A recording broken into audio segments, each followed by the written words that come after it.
Para aquellos que quieren mejorar su vida devocional, para los que necesitan ayuda espiritual, para todos los que desean un contacto diario con Dios, presentamos Radio Amanecer en Estudio, un alimento espiritual para tu alma. Con nosotros, el conductor de esta entrega, Pastor Juan Francisco Scroggins. Estamos con ustedes una vez más en nuestra entrega de Radio Amanecer en Estudio.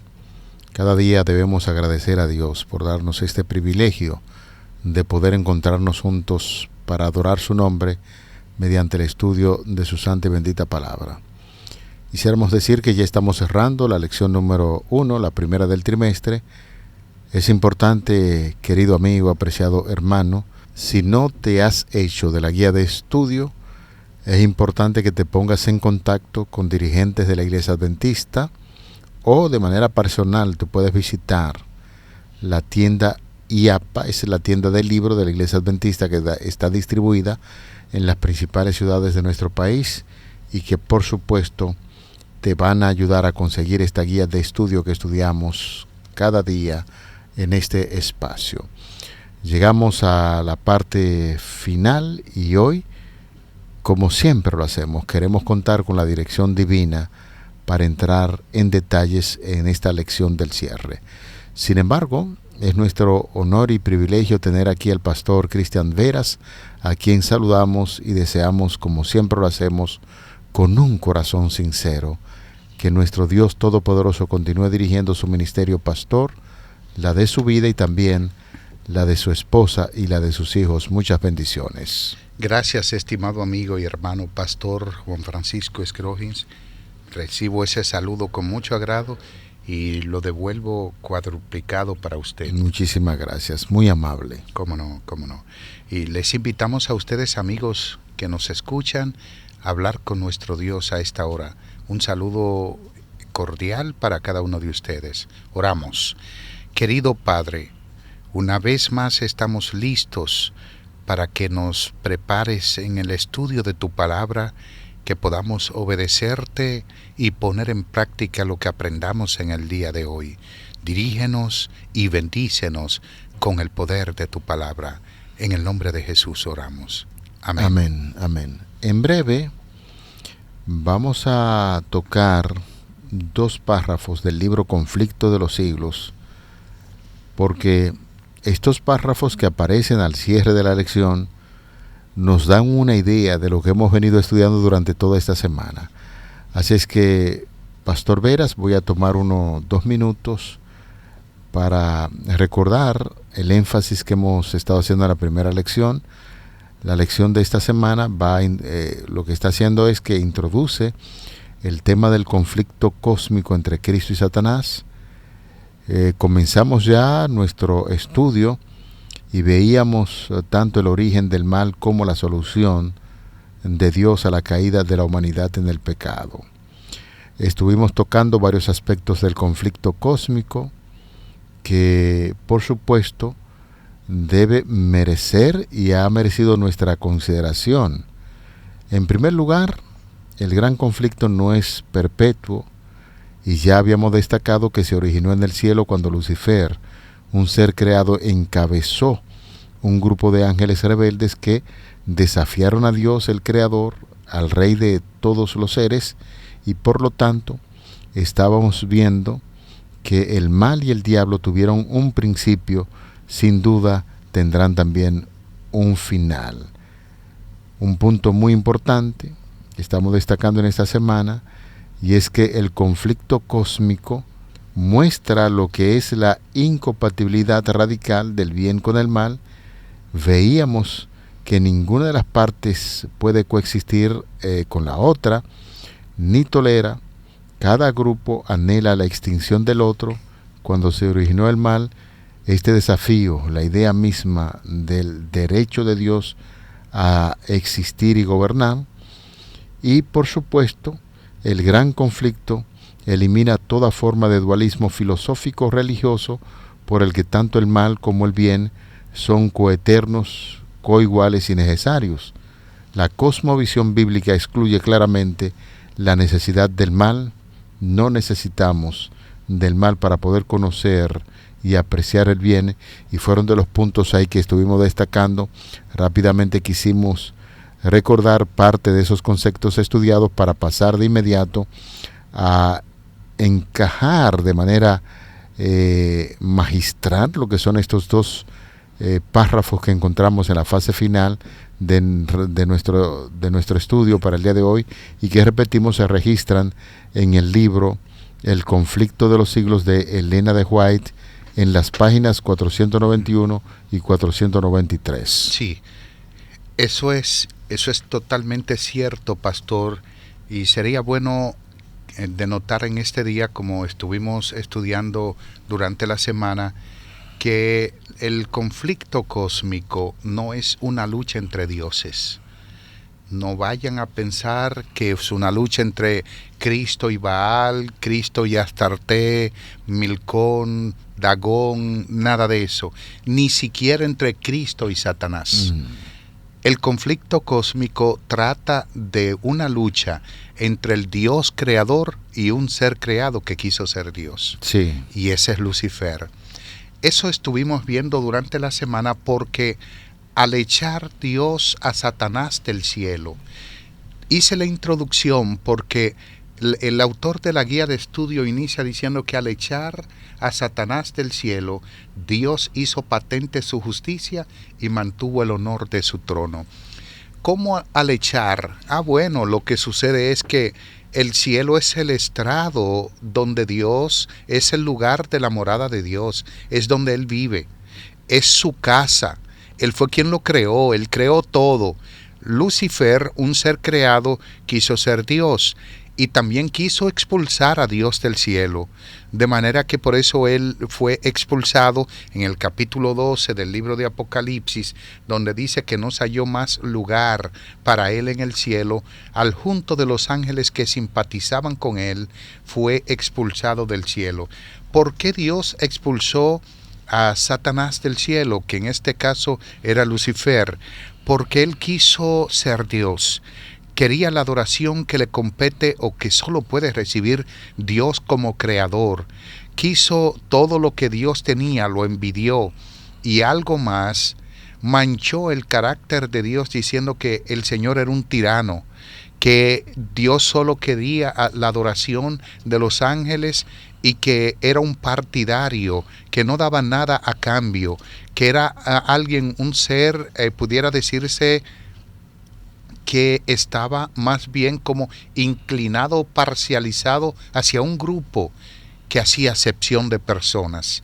El carácter de Dios fue tirado por el suelo, y entonces Dios tuvo que expulsar a Lucifer y a sus ángeles del cielo. Con la expulsión, entonces el Señor asegura, por supuesto, lo que es el honor, y mantiene la justicia en su trono y vindica su carácter. Pastor, en la primera parte del párrafo inicial del cierre, usted citó y su comentario estuvo basado en esa primera parte de ese párrafo, y yo quisiera, antes de continuar adelante, cuestionarle sobre lo que vimos durante la semana. Algunas personas posiblemente estén sintonizando en este momento y dicen, pero el pastor está presentando algún tipo de argumento ahí. ¿Será acaso que la Biblia hace mención acerca de ese gran conflicto? Porque recuerdo que hubo una parte, si no mal recuerdo, la parte del domingo, donde nosotros nos pusimos en contacto con algunos pasajes de la Biblia que hablan acerca de ese conflicto. O sea, que no es invención del pastor Cristian Veras, no es invención del pastor Scroggins. Hay textos en la Biblia que estuvimos tocando con relación a ese comentario que reflejan justamente la declaración bíblica sobre ese gran conflicto, y que podíamos ver en Ezequiel 28 del 12 al 15 e Isaías 14 del 12 al 14. Edifíquenos, ¿de qué tratan esas declaraciones de la Biblia que fue vista precisamente en la lección de esta semana? Así es, pastor. La primera de ellas es Ezequiel capítulo 28, versículos 12 al 15. En ese texto, en ese pasaje, nos está describiendo el orgullo del rey de Tiro. Nosotros estuvimos hablando de Tiro, quién era Tiro, una ciudad que era imposible casi de conquistar, hasta que finalmente fue conquistada. El rey Nabucodonosor, de hecho, conquistó Tiro, pero cuando la sitiaban, esta ciudad que estaba realmente como era una isla, y era tan difícil de conquistar porque era pequeña, y cuando la sitiaban lo que hacían era que salían por un canal y se iban en barcos los habitantes, y por eso se hacía casi imposible de conquistar. Esto hizo que el rey estuviese orgulloso, tenía un orgullo humano como si era un dios.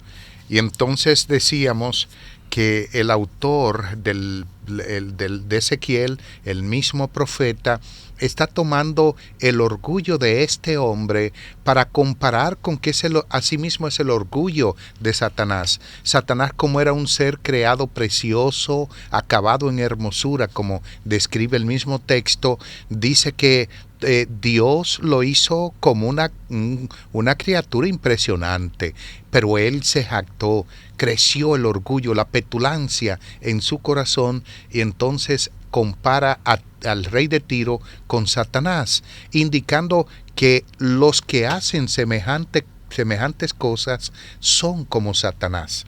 Es decir, los que permiten que el orgullo nazca en su corazón son como Satanás. La segunda cita es Isaías capítulo 14, versículos 12 al 14, donde habla del rey de Babilonia, otro megalómano, una persona orgullosa, una persona con una petulancia impresionante, el rey Nabucodonosor, a tal suerte que el capítulo 4, pastor, cuando Dios vino a pedirle cuenta por su vida, que dice él, ¿no es esta la Babilonia que yo edifiqué con mi mano, para gloria de mi nombre y para poder de mi magnificencia? Nabucodonosor se está engrandeciendo como un dios. Y entonces, en este sentido, está tomando el lugar de Lucifer o de Satanás, que se cree Dios. Hay un solo Dios, de hecho, no hay más. No hay ni dioses falsos ni verdaderos, hay un solo Dios. Los demás se creen dioses, pero no lo son. Aunque la Biblia llama a Satanás Dios de este mundo, pero está hablando en el sentido de que él adquiere la pleitesía de aquellos que le siguen. No sé si me hago entender. No, perfecto. Lo que estoy diciendo es que estas dos citas están de una forma muy cabal y muy clara, denotando que hay un gran conflicto y que la Biblia lo describe, que es real, pero que ese conflicto es lineal, tuvo un inicio y también tendrá un final. Esos dos versículos, conforme a su comentario, pues hacen la descripción de las características del orgullo, el egoísmo, para luego, de esos reyes gobernantes, para luego pasarlo así de manera muy sutil a las características del mismo enemigo de Dios, el adversario de Dios, que es el diablo. Y eso, ambos textos de la Biblia, a pesar de que se está utilizando como medio de ilustración, se está refiriendo precisamente a Lucifer, que ese fue el gran problema en el cielo. Pero veíamos también que en el Nuevo Testamento, por ejemplo, el caso de Apocalipsis capítulo 12, los versículos del 7 al 9, es una declaración bíblica que nos ayuda a entender ese conflicto que se inició en el cielo. Y repetimos una vez más, no es invención de los adventistas del séptimo día, no es invención del pastor Vera ni de ese servidor, sino que es un tema bíblico. Y en Apocalipsis capítulo 12, los versículos del 7 al 9, ¿qué era lo que veíamos allí? Antes de contestar esa pregunta, pastor, quisiera decir que la gran mayoría de las religiones reconocen un gran conflicto. Ahora, la Iglesia Adventista es casi única en el sentido de ver el gran conflicto como en conjunto con el pecado. Sí. No hay forma posible de ver el gran conflicto si no estamos viendo el origen del pecado. Y es precisamente la cita que usted acaba de mencionar en Apocalipsis, el capítulo 12, que allí inicia el gran conflicto en el libro de Apocalipsis 12 al 15:4. Dice que hubo una batalla en el cielo. Juan presenta brevemente la historia del gran conflicto que hubo en el cielo entre Cristo y Satanás desde su origen hasta el momento en que Cristo triunfó en la cruz. Juan lo describe de esa forma. En el capítulo 12, los versículos 7 al 9, allí lo está describiendo desde su origen en el cielo, cuando Lucifer se revela, hasta el momento en que Cristo triunfa en la cruz del Calvario, porque con la expiación de Cristo el gran conflicto queda completamente desenmascarado, y los mismos ángeles que no cayeron, que quedaron con problemas acerca de las acusaciones que Satanás le hacía al carácter de Dios, percibieron cuál era la verdadera intención del enemigo. Y es donde se desenlaza el gran conflicto. Otra cita, pastor, que también habla del gran conflicto es Colosenses capítulo 2, versículos 14 al 15, donde Pablo describe específicamente de que Cristo tomó todas esos decretos que había en contra de nosotros, que nos eran contrarios, quitándolo de en medio, clavándolo en la cruz, despojando a los principados y a las potestades, los exhibió públicamente, triunfando sobre ellos en la cruz. Lo que nos está diciendo que la cruz es el desenlace del gran conflicto entre Cristo y Satanás. Perfecto. Haciendo una conexión de lo que estudiamos en esa semana, pues definitivamente usted acaba de hacer una descripción de lo que pasó en el cielo. La política de Lucifer en el cielo era engañar. Sin embargo, Cristo prevaleció conforme a lo que hemos estudiado en el libro de Apocalipsis, cuando se dice que Satanás fue echado de aquel lugar. Y entonces ese conflicto que se inició en el cielo llega a nuestro planeta Tierra y se ve afectado. ¿De qué manera decíamos en esta semana, Pastor Cristian Veras, que el planeta Tierra se ve afectado precisamente con esa política de engaño, con esa política de egoísmo, Satanás hablando un sinnúmero de cosas en contra del gobierno de Dios, caen, una gran parte, una parte muy considerada de los ángeles también son engañados, y ese conflicto se traslada al planeta Tierra. ¿De qué manera se ve afectado según la palabra de Dios? De mucha manera, porque con la caída de Satanás en el cielo, o de Lucifer, y posteriormente la caída, el engaño de Adán y Eva en la tierra, estos dos tópicos forman lo que es el gran conflicto. Hay una unión entre Satanás y la humanidad que se unen para confabularse mutuamente contra el gobierno divino, contra Dios. Tildan a Dios de mentiroso, de tirano, de que le estaba escondiendo informaciones, y entonces la tierra se ve sumamente afectada porque Dios la había creado perfecta. La tierra rendía sus frutos de una forma extraordinaria, no conocía el pecado, no había vestigios de maldad ni nada por el estilo. Sin embargo, a partir de ese momento, toda la tierra es afectada con la decisión de nuestros primeros padres de obedecer a Satanás en lugar de a Dios. Perfecto. En el párrafo que vamos a compartir a continuación, citado el conflicto de los siglos, el primer párrafo habla acerca de esto, y luego, para conjugar lo que es la parte final, que tiene que ver con nuestro sumo sacerdote, y el amor encuentra una manera. Nosotros estudiamos que cuando Adán y Eva fueron engañados por Satanás, debieron ser expulsados, devueltos del Edén, pero que había una sentencia que si desobedecían el mandato de Dios, el hombre debía morir. Y estudiamos, pastor, en esa semana que aunque literalmente no murieron, no hay ningún tipo de contradicción de las Sagradas Escrituras, y usted explicaba por qué no hay contradicción cuando el mandato dice que si desobedecían iban a morir. Sin embargo, desobedecieron, se les sacó del huerto del Edén y no hubo una muerte en ese sentido. ¿Cuál fue la explicación que veíamos en ese día? Gracias, pastor, por llevarme a ese punto, porque realmente la sentencia divina fue el día que de él comieres morirás. Uh-huh. Y era para un cumplimiento literal e inmediato. Claro. Lo que ocurre que cuando Dios viene a cumplir la sentencia, Él llega y cuando ve al hombre de una forma aparentemente inocente, escondido, el amor de Dios se expresa de una forma tal que Él no quiso destruirlo.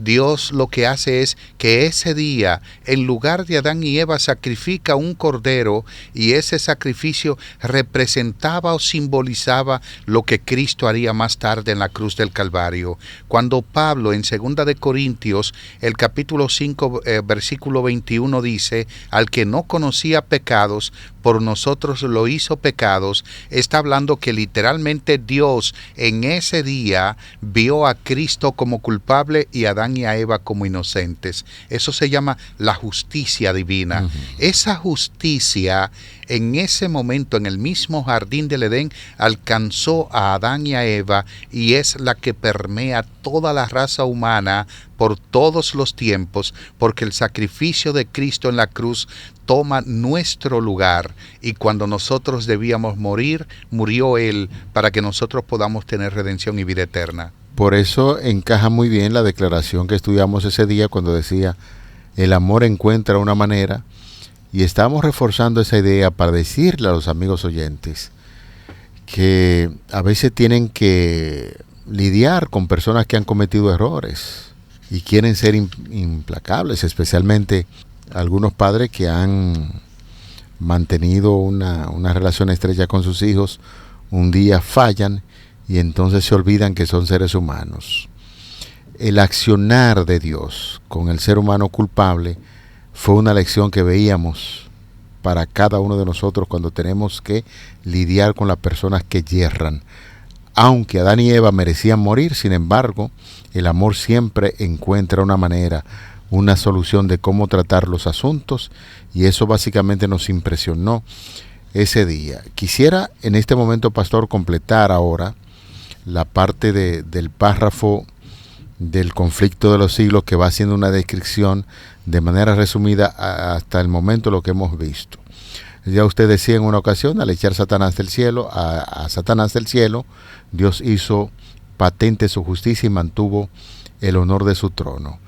Pero cuando el hombre pecó, cediendo a las seducciones del espíritu apóstata, Dios dio una prueba de su amor, consintiendo en que su Hijo unigénito muriese por la raza caída. El carácter de Dios se pone de manifiesto en los sacrificios expiatorios de Cristo. El poderoso argumento de la cruz demuestra a todo el universo que el gobierno de Dios no era de ninguna manera responsable del camino del pecado que Lucifer había transitado, y entonces ya la parte final de nuestro sumo sacerdote, mirándolo desde la declaración del segundo párrafo del conflicto de los siglos citado en la página número 493. Cristo, nuestro sumo sacerdote, para cerrar, y este párrafo que nos habla acerca del ministerio de Cristo allí en la cruz del Calvario. Así es. Nos está hablando de Jesús como nuestro sacerdote. Jesús no fue de la tribu de Leví, fue de la de Judá. Y la que fue elegida para llevar el sacerdocio de todas las tribus fue la de Leví.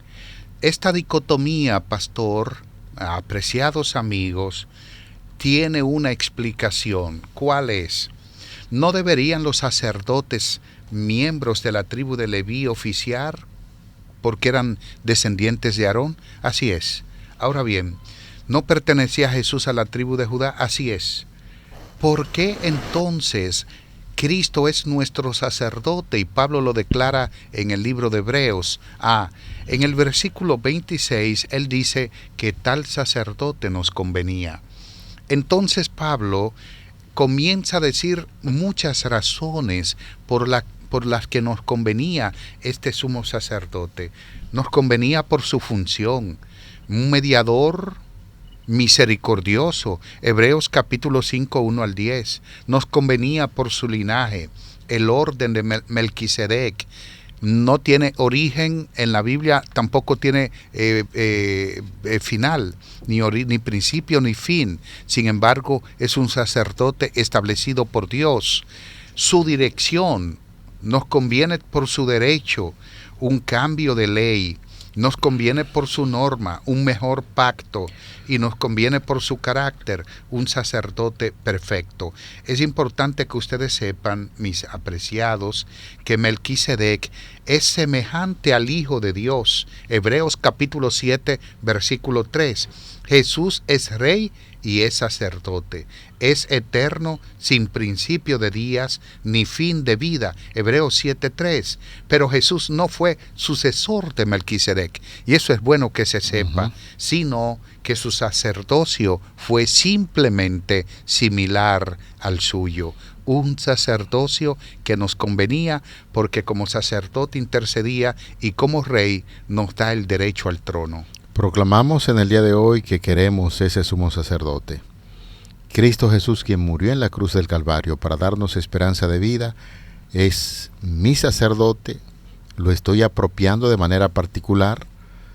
Quiero hablar incluso por el pastor Veras. Yo sé que él asume en este momento a Cristo Jesús como su sumo sacerdote, que intercede por sus pecados y por mis pecados y nos da esperanza de vida. Cerramos definitivamente con una declaración de Elena de White en el libro El conflicto de los siglos, en la página número 493. Con esto cerramos. Hablando acerca de Jesús, mientras la cruz del Calvario proclama el carácter inmutable de la ley, declara al universo que la paga del pecado es la muerte. El grito agonizante del Salvador, consumado es, fue el toque de agonía para Satanás. Fue entonces cuando quedó zanjado el gran conflicto que había durado tanto tiempo y asegurada la extirpación final del mal. El Hijo de Dios atravesó los portales de la tumba para destruir por medio de la muerte al que tenía el imperio de la muerte, y por eso yo sé que usted, apreciado amigo, se une a el pastor Veras y a este servidor para decir: queremos ese sumo sacerdote. Llegamos al final, pastor Veras. Así es. Vamos a pedirle entonces que nos despide en oración. Sí, como no, oramos. Querido Dios y Padre, en este momento agradecemos de que tú eres nuestro sacerdote, nuestro rey, nuestro mediador e intercesor ante el cielo frente al Padre, y que nos preparas para la santidad y así poder estar contigo para siempre. Amén. Gracias, en el nombre de Jesús. Amén. Amén. Para aquellos que quieren mejorar su vida devocional, para los que necesitan ayuda espiritual, para todos los que desean un contacto diario con Dios, hemos presentado Radio Amanecer en Estudio, un alimento espiritual para tu alma.